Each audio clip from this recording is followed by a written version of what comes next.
Today we are honored to welcome Dr. Jeremy Thompson to the show today. I'm very excited to have him on. He talks about so many amazing topics, right? And relationships are perhaps the most important thing in our lives. And this man is an expert on this. He's talked about it so much. He's an author. And today we're going to understand the importance of relationships and especially how we relate to one another and within them, right? And a lot of times it's like I find it's more so how about we relate to ourselves in a sense. And if we're not relating to ourselves in a way, how can we possibly relate to someone else in a healthy manner, right? And he has so many different methods and tools in order to be better at relationships in a sense, right? So very excited to have him on the show today. How are you doing today, man? I'm good, thanks. Yeah, no, Absolutely. So I'm very curious to hear your story, how you got into relationships, and how you're being of service today. yeah. Okay, well, I'm a family doctor. I deal with everyday people in the community. I've worked in different places, cities, country towns, and seen wide spectrum of people, from mostly ordinary people, and then you're rich and famous and you're down and out. So all the sort of people that you come across in the community. And yeah, I have found it interesting that of the patients that I've seen over the years, there definitely are some that are better at relationships, and actually they're kind of happier within themselves, and they do seem to go through life dealing with difficulties more effectively than some other people. I think every medical practitioner would have a certain sort of section of patients come in. They seem to have more trouble than others.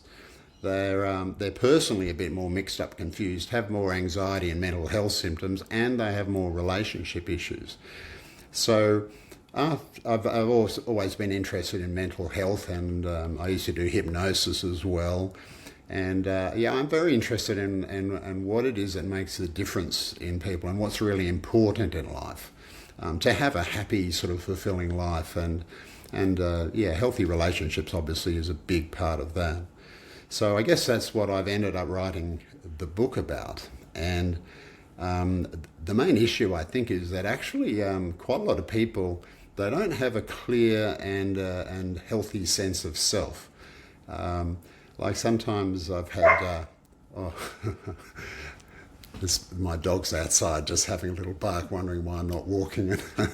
Anyway, hopefully he'll quieten down. There he goes. Anyway, what was I saying? Now I've got all lost. Sorry about that. I Um, guess. yeah, that's right. So yeah, parents sometimes say, "What's the most important thing when bringing up children?" And I often say that, look, the most important thing is that by the time they finish school, they need to have a sense of who they are, what their natural talents are, what they're kind of good at, um, and not only that, they need to feel good about themselves.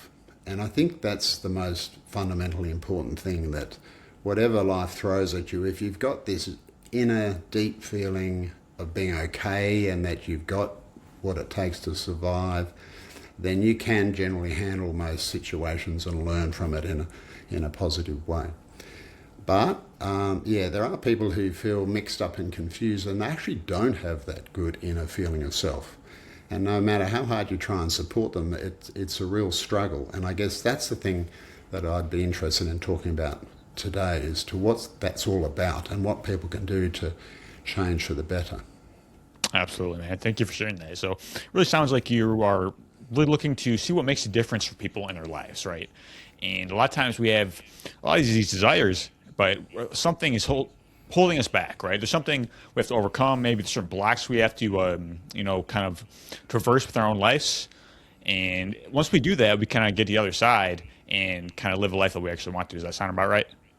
Yeah, well, that's right. And you do learn a lot through those struggles. You actually do learn a lot more about yourself.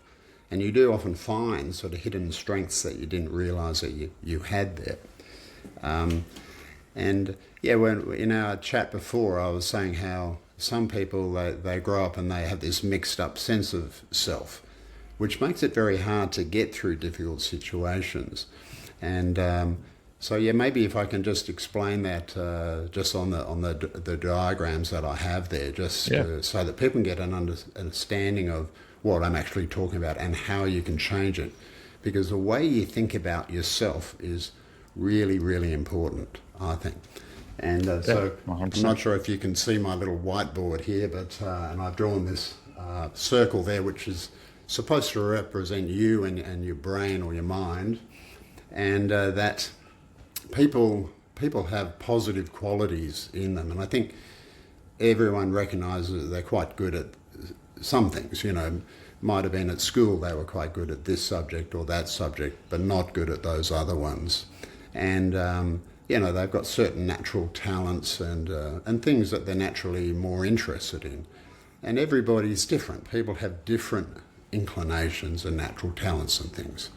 So if you look at you know, babies and toddlers and small young kids before the world has a chance to kind of change their minds, they're all a bit different, but they, you know, they're generally pretty happy and positive. And my view is that the humans start out in life basically pretty positive. They might cry or be upset if they're in pain or they're hungry or there's something wrong. But if nothing's wrong, they're generally pretty happy little kids. And I think most people who've worked with small young kids, you know, they'll attest to that. But by the time you're growing up, unfortunately, life isn't easy all the time. You get into trouble, things go wrong, you're trying to fit in with your family or society, and the way you want to do things doesn't always fit in with, say, your natural way.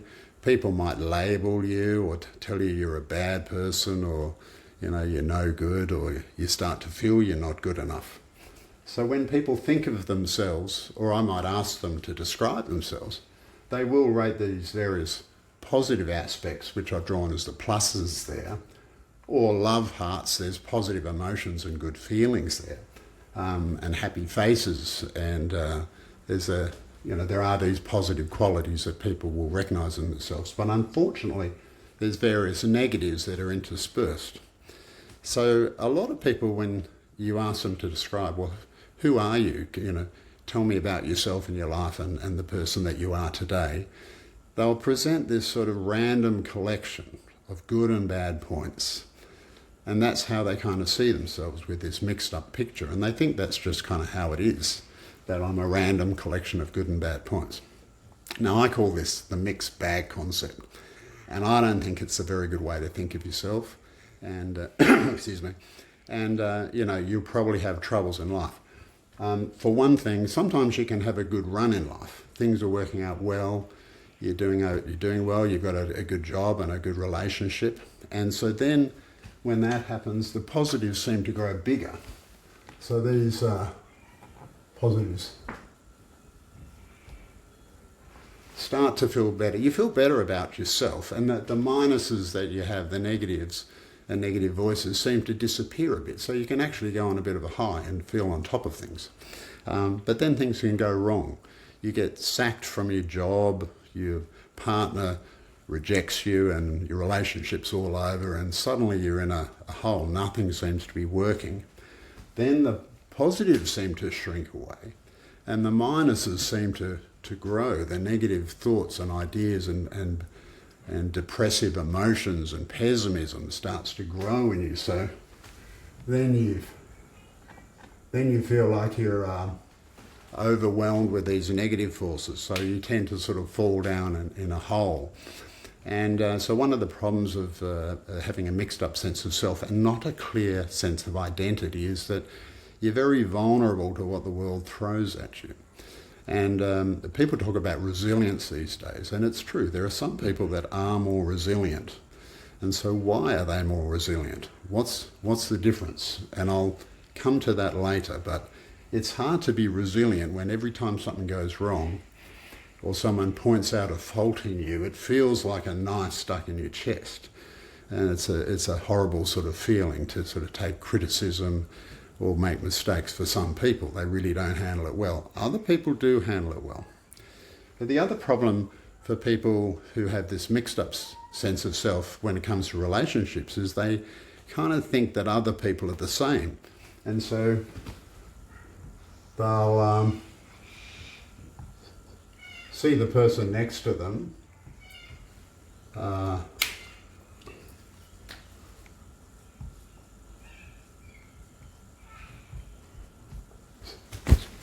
sorry, it's a bit of a mixed up diagram there, but they'll see the person next to them as being this mixed up sort of set of qualities as well. So when they're trying to have a relationship with that person, they're trying to collect their collective positive interests together, but it doesn't take long before the other person does something that really bothers them, and they don't like that, and this other person might not like something in you. So then the whole relationship goes astray. And sometimes there are some people that the negatives in them seem to be too much, so it's like they all morph in together until you just got one great big minus there. And there are some people there and you hate them, you just cannot stand them at all. And people will say that, I can't stand my father, I don't want to have anything to do with him, or my mother's a crazy witch, she's impossible, I have nothing to do with her, I will not speak to her. Which is a shame. And what's happening is they can't see the positives in that person because the minuses have formed this picture. Perhaps we've kind of evolved that way a little bit, that there are some people that are best avoided, I'm not sure. But generally in relationships, it does make it hard because these negative forces get in the way. They're bad for you and they're bad for the other person. Now, let me show you what I think is a better way to think of yourself, if I can.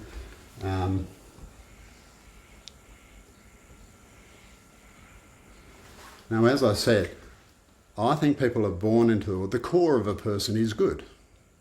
And we've all got natural talents and abilities. We're all very different, but we've got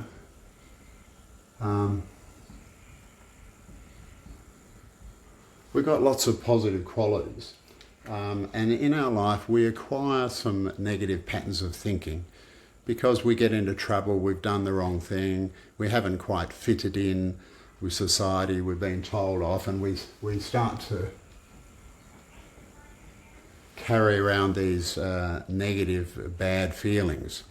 But the important thing is your perspective is really important, where you place those negative emotions in your sense of self.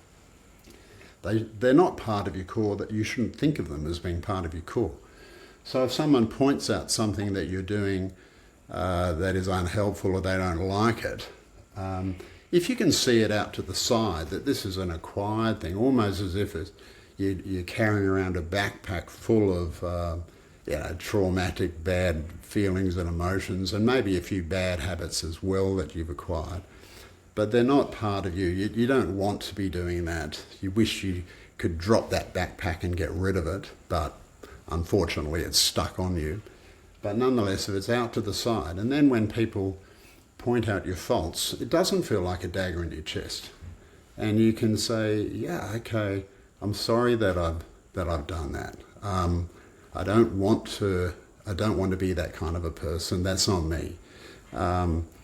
What can I do to change or be better?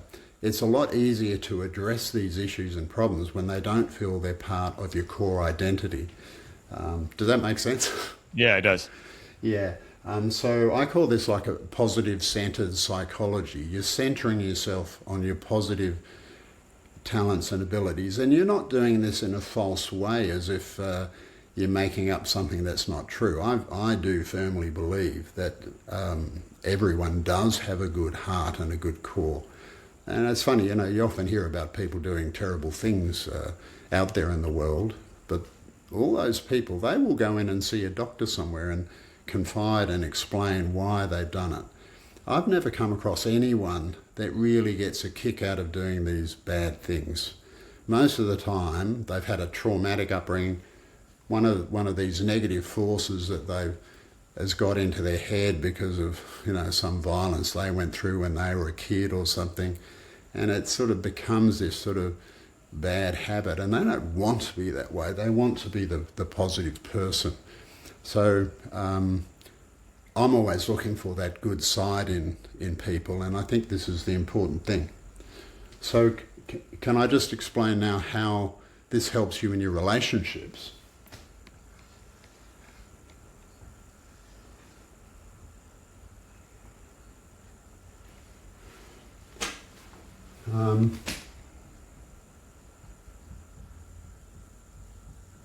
So if you start thinking of your relationships between two people more like this, rather than like this where you're trying to connect your positives, but there's always a negative that gets in the way, and you have these turbulent relationships. I mean, often you get this, don't you? You get two people, they might even be married or whatever, and at times they're loving each other and they're fantastic. Then next they hate each other, and so they're up and down and have these turbulent relationships.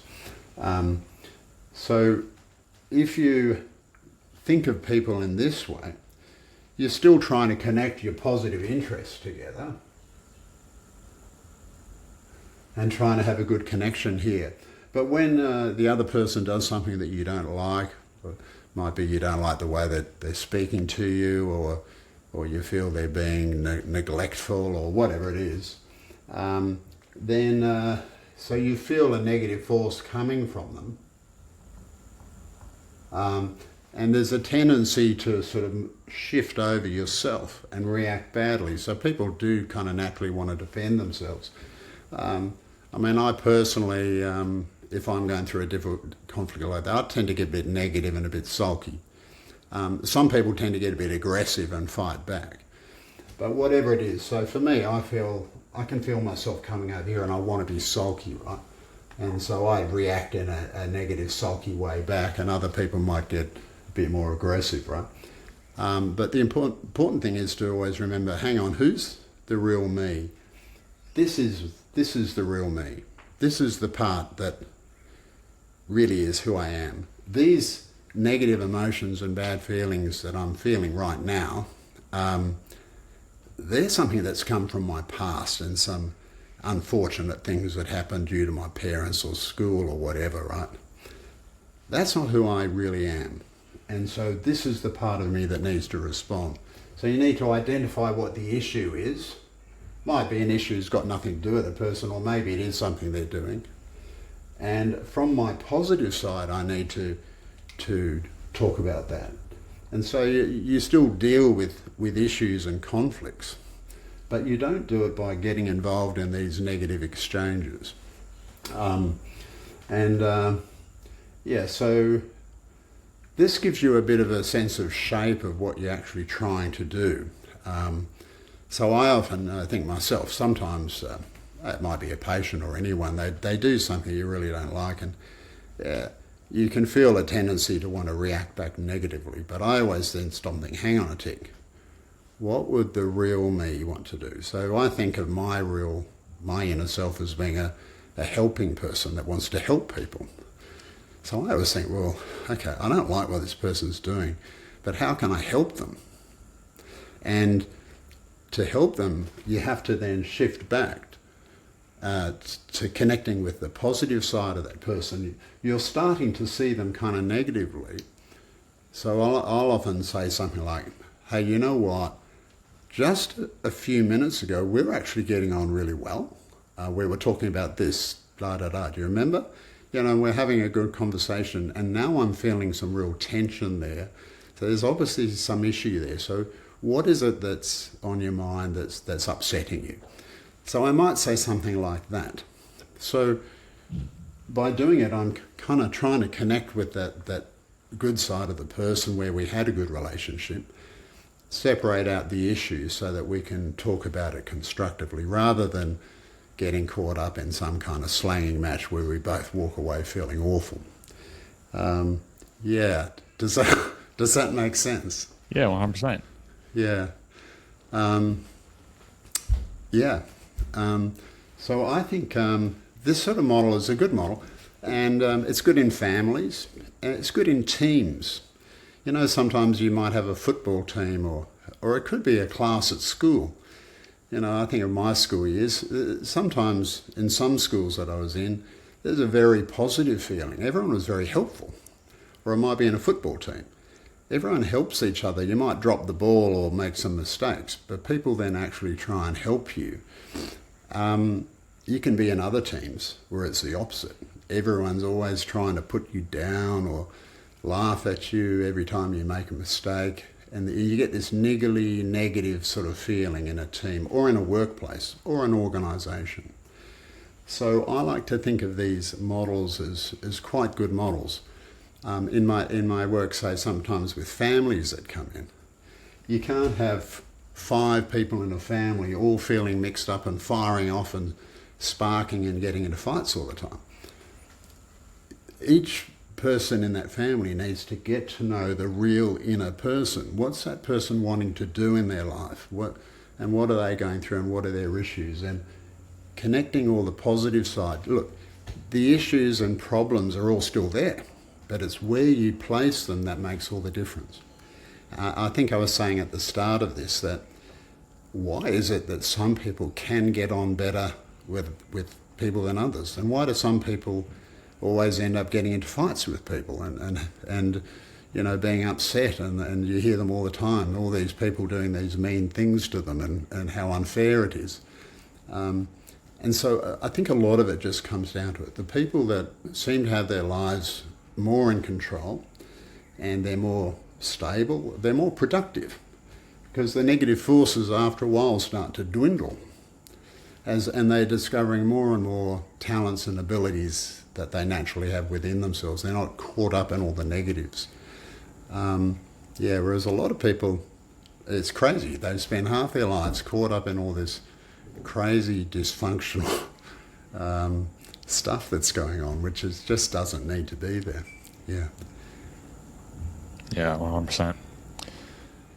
So when it comes to things that we have to overcome with ourselves, like, do you have any thoughts on that? Because I feel like we have a lot of like internal blocks based up of past experiences, different thoughts or belief systems we may have that are kind of preventing us from connecting in the way that we want to. Do you see anything like that in your practice?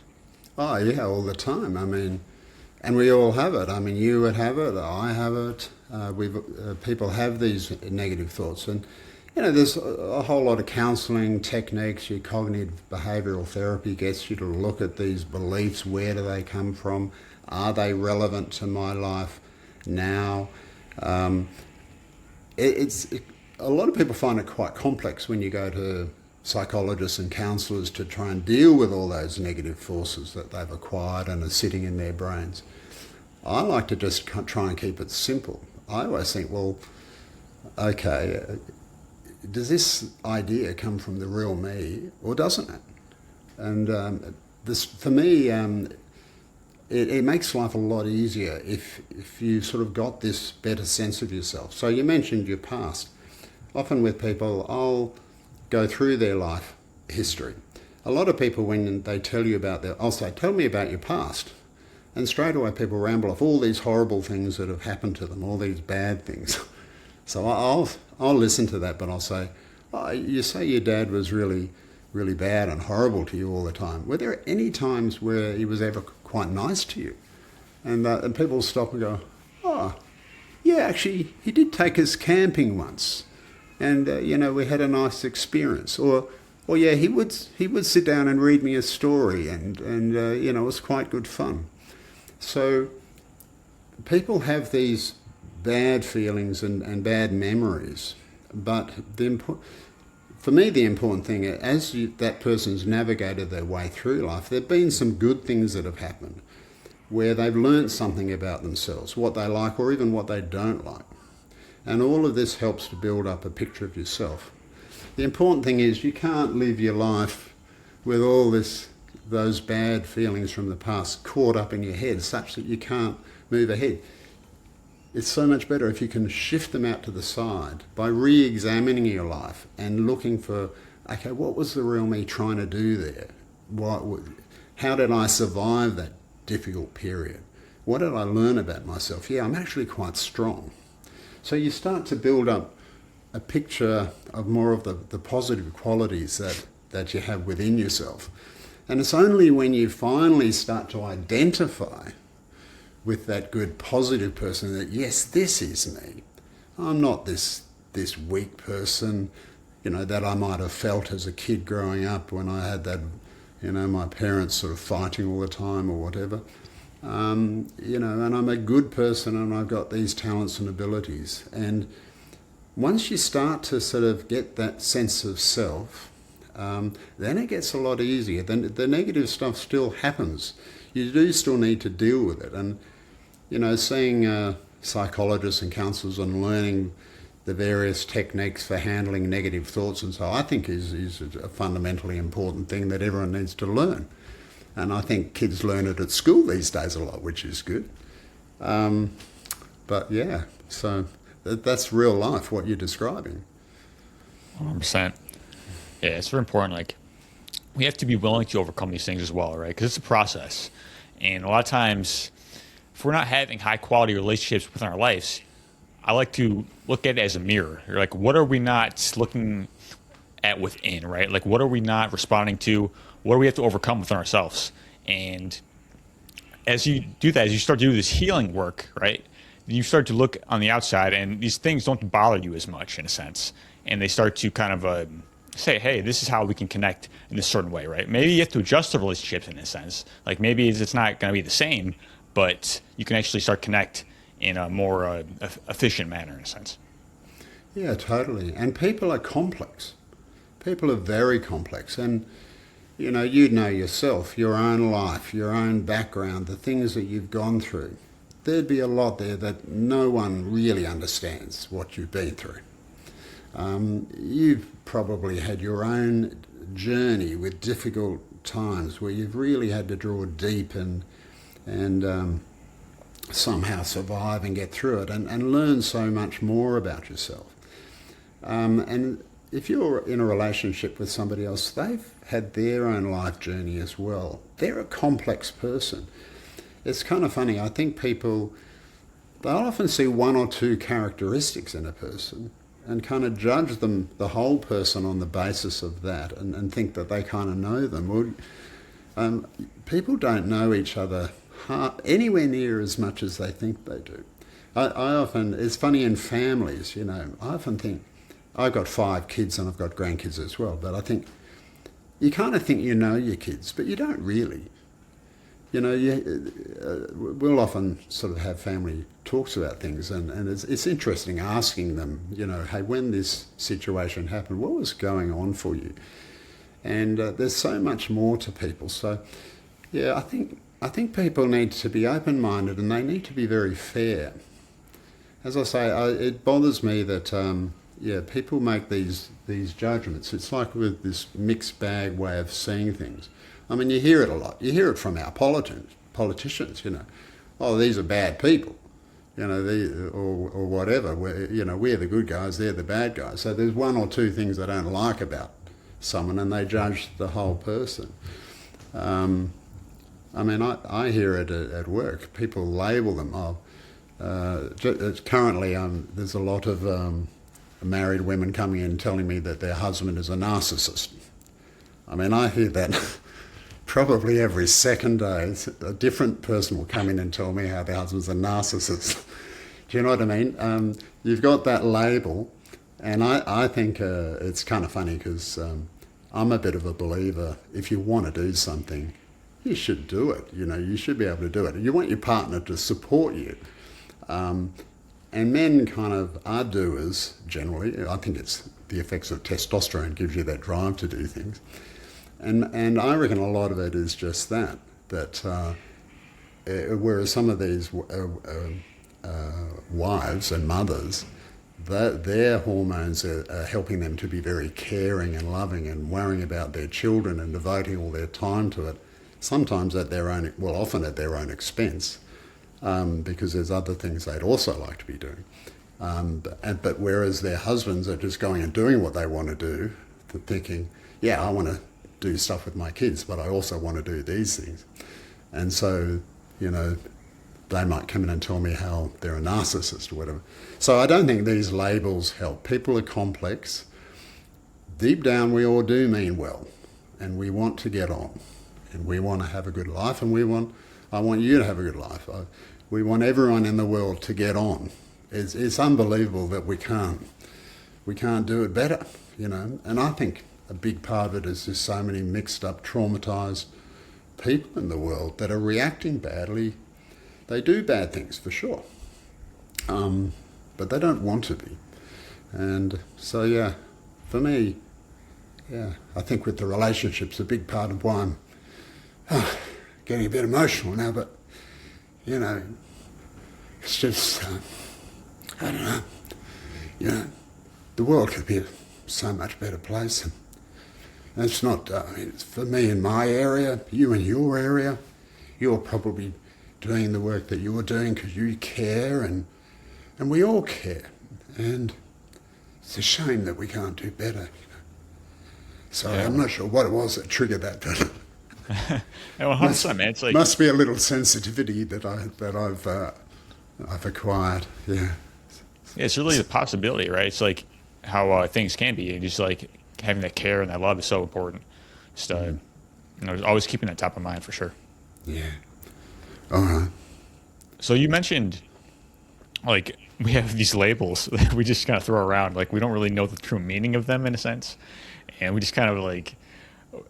I feel like it kind of be a hindrance in of itself, right? Because we're not really seeing the truth of the matter. We just kind of like, this is kind of like a trigger sense, right? So we just kind of like, we don't want to deal with this, so we just kind of throw a label on it. I know. Well, labels are an easy way to quickly describe, you know, situations or people, you know, like, I don't know. Someone says, oh, she's a housewife. Well, what does that mean? Well, you get a bit of an idea. Okay, she's got some kids, she's helping at home. But I mean, it doesn't really tell you about the person. But someone will say, oh, he's a policeman, or you know, I'm a doctor. You kind of, you have these labels. They're just they don't really mean very much. I mean, there's so many aspects to it. There's all the medical labels. Now, one of the as far as mental health goes, there's a proliferation of labels that have come out, and most of them aren't very good. And the reason why we have them is the medical profession has started by labelling all the illnesses like tuberculosis or, you know, various cancers and heart disease, and they've all got different treatments, and they've, by classifying it all and diagnosing physical conditions, and then there's and working on the best treatment for those conditions. That's how the whole medical profession works, and they've tried to then apply that into mental health, so that they've got a label for, you know, depression or various types of anxiety, schizophrenia, and all these things. Now, sometimes the diagnoses are useful and helpful, but a lot of the time they're not that helpful.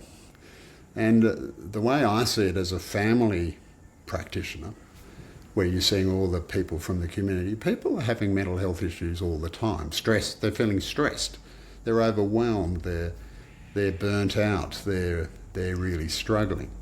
For me, a big part of it is this idea of people, if they're not in touch with themselves and leading a life that suits them, it becomes stressful. So then things start to go wrong, and they either behave badly or feel badly, go to the doctor, and they get labelled with something, given a pill as, oh, you've got this disease, you've got this problem.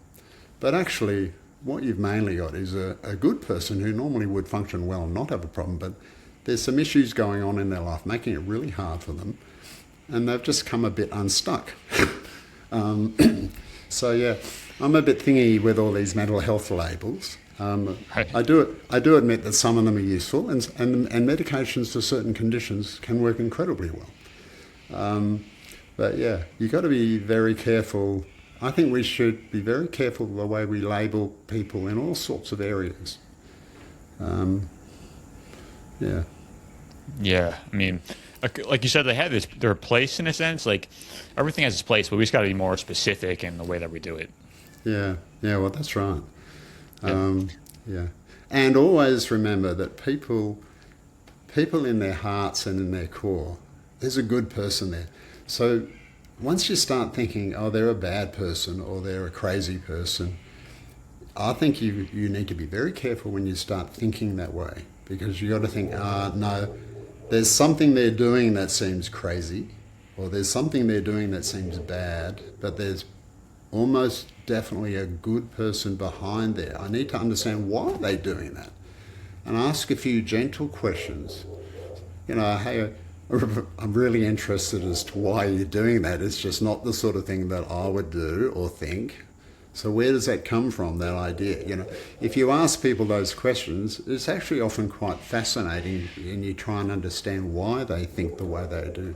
Normally something crazy's happened to them in their life and in their upbringing or something. And then when you hear about that, is that your dog?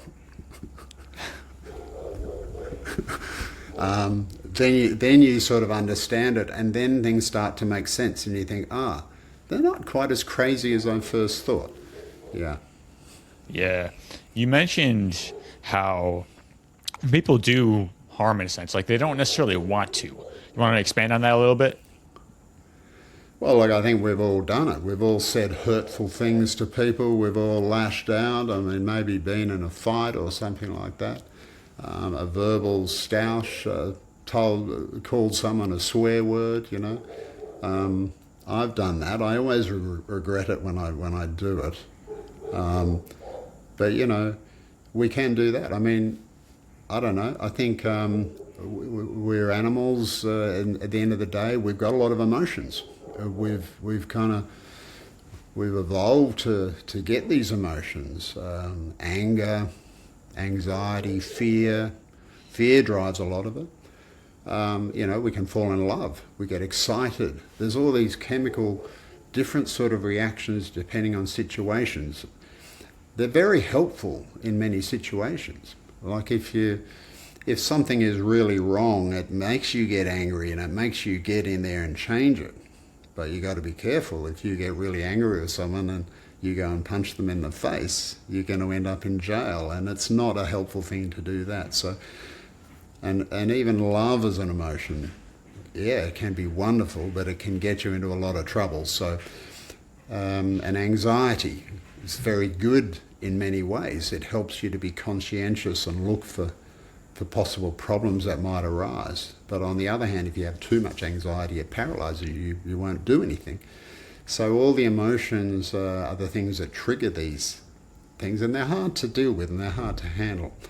And as I say, I think if you have that better sense of yourself, you know, you have this idea of who the real me is, this good person, then when you get these emotions, you can always say, well, hang on, what would the real me want to do in this situation?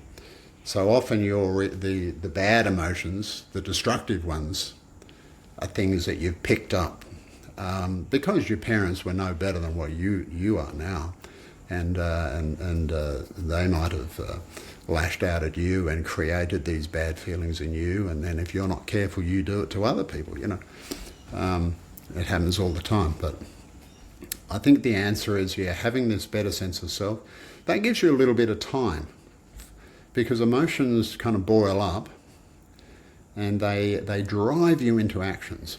And if you can just wait a little moment and think, hang on a tick, where's this emotion coming from? Yeah, what would the real me want to do? That just buys you a little bit of time. And then if it involves another person, you're thinking, yes, it feels like they're being really horrible and mean, but am I missing something? And try and connect with the positive side in that person that maybe you can't even see. But so, yeah, for me, the models which I explain in the book give you a sense of what you're trying to do. It's a bit like playing a game of football or whatever, and the coach is there and he's got the whiteboard, and you have a plan for what you're trying to do. It doesn't always work out, and you live and learn from it. But it helps to have a sense of the plan of what you're actually trying to do when the emotions go a bit crazy. Yeah, for sure. Yeah. How do we expand that sense of self in a sense, right? So we can actually have more connections and actually be more genuine in our approach as well. Oh, sorry, I wasn't concentrating. What was the question? How do we expand like our sense of self in a sense so we can actually be more connected and do it in a more genuine way as well? Well, I think a lot of it is just being in touch with your emotions, how you're feeling. And so I might have mentioned it before, but I think sometimes you're doing things and you get a surge of positive energy, and you think, oh wow, this is something I like. Might be something you've never done before. Um, maybe it's some creative thing, or it might be something at work that you're doing. Those little surges of positive energy help you get more in touch with yourself and learn more about your true self. Well, sometimes you might have a group of people and they're all talking about the things that they've been doing over the last couple of weeks, and sometimes someone will say something you think, wow, that sounds fantastic. What a great idea. I must try and do that myself sometime. Other times people will say things and you think, oh, I can't think why you would want to do that, I wouldn't say that, but in myself I do. And then I think, okay, well, that's obviously not my thing. It's their thing, but it's not my thing.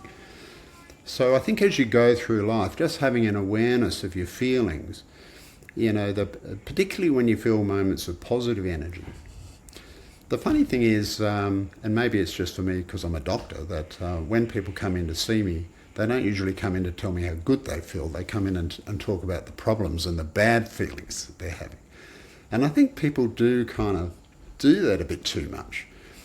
Every time they feel bad, they want to talk to someone about it and get it off their chest. But it's just as important to think of the good times and the positive moments, because that helps you get to know yourself. And actually in your relationships, when you're having conversations with people, that's what you're looking for in them. What did you enjoy about that holiday that you had? What were the highlights? And were there some times where you just felt a real surge of positive energy? That helps you get to understand other people and their true selves. Because in relationships, it's connecting all the positive elements. That's the thing that brings everyone together and brings out the best in everybody. And rather than getting caught up in the negative emotions and unhelpful thinking. Yeah, 100%. Yeah, all about making those connections. Just like the more energy we have, like more we can be of service, and just kind of expand the energy in a sense, as you mentioned. Just kind of like wanting to kind of grow in a relationship is key. Yeah, absolutely. And I think everyone does want to grow and expand the positive energy, as you say. But sometimes they just can't. And then you think, well, why can't they? There's something that's not working. And I guess that in my mind, and maybe I'm biased with my own thinking, that I think it's that sometimes if it's not working, you've got to go back to say, well, hang on, what am I doing? Who's the real me? Am I on a track now that doesn't really suit my inner self? Yeah. So. Yeah, definitely. All right, Dr. Thompson, it's been awesome. I really appreciate you today for coming on the show, sharing all your insights with us, your story, because relationships are so key. And if we don't know who we are within them, it's going to be difficult to connect, right? And just being able to kind of overcome these things, being able to understand that if we have any blocks, like we have to overcome those, right? And then being able to be of service and wanting to see the people around us get better and win, and be a light and model for what's possible. And throughout this, you kind of mentioned, like, kind of give people grace within that, right? Because we go through things and we have challenges, and just kind of like shifting our perspective in a little bit, because that can actually kind of see how we interact with them on the outside world, right? Because we have to have these beliefs within, is going to kind of relate to that on the outside. So just kind of like be mindful of these things is key. So thank you so much, man. Oh, thank you so much for having me. And yeah, it's interesting what you're saying. So with the grace thing, I remember when I was a kid, I was maybe there was a story about Jesus Christ, and there was a situation. I think his disciples were he was saying, you've got to love everybody, and his disciples were saying, yeah, but how can we do that when these people are trying to rob us or kill us? And I can't quite remember how Jesus said it, but he just said, no, even your enemies, you need to love them. And I remember as a young kid thinking, well, how do you love someone when they're actually trying to hurt you or do mean things to you? And maybe that's partly how I've sort of come to this thing, because I think what Jesus is talking about is this kind of model that you put aside those negatives. It doesn't matter that people are doing these wrong things. You've got to find a way to love them. and connect with them, and that's the way forward. So, yeah, I'm not sure if that's appropriate to mention that little point there, but it is an interesting thing there that, you know, people in the world, they're always saying, oh, love, you know, what the world needs is more love. But for some reason, people get caught up in hate or other negative emotions, and they can't seem to do the love thing. So, Yeah, makes sense. so that's what I've been trying to work on. So, yeah, Sure, as man. I'm sure you are as well. So, been lovely talking to you. Thanks for having me. Yeah, so if people would like to connect with you and your work, where can we go? Yeah, well, they can go to drjeremythompson.com or understandyourtrueidentity.com and see if they can find the book. I think they'll find a lot of stuff in there that's very helpful. It's got it's got everything from my lifetime that I think is really important, just to help people and make lives easier. And people, when they read it, there's different aspects of it that that they get something from. So yeah. Yeah, thank you so much, man. Thank you. Thanks, Anthony. All the best.